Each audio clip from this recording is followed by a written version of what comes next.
ایک قصبے میں سلیم نام کا ایک غریب مگر دیانتدار موچی رہتا تھا۔ وہ دن بھر جوتے مرمت کرتا اور جو کچھ کماتا اسی میں خوش رہتا تھا۔ سلیم کا اصول تھا کہ وہ کبھی کسی کا حق نہیں مارتا، چاہے نقصان ہی کیوں نہ ہو۔ ایک دن ایک شخص اپنے قیمتی جوتے مرمت کے لیے سلیم کے پاس لایا۔ سلیم نے کام شروع کیا تو اسے جوتے کے اندر سونے کی ایک چھوٹی انگوٹھی ملی۔ وہ چاہتا تو اسے چھپا سکتا تھا مگر اس کے دل نے اجازت نہ دی۔ اس نے فوراً مالک کو آواز دی اور انگوٹھی دکھا دی۔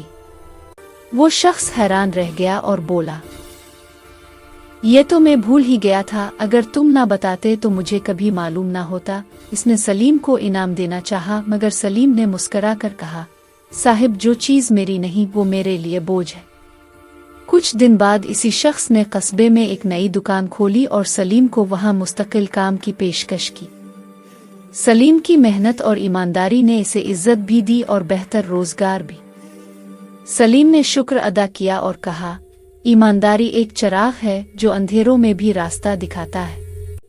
سبق ایمانداری کبھی ضائع نہیں جاتی، یہ انسان کو عزت اور سکون عطا کرتی ہے۔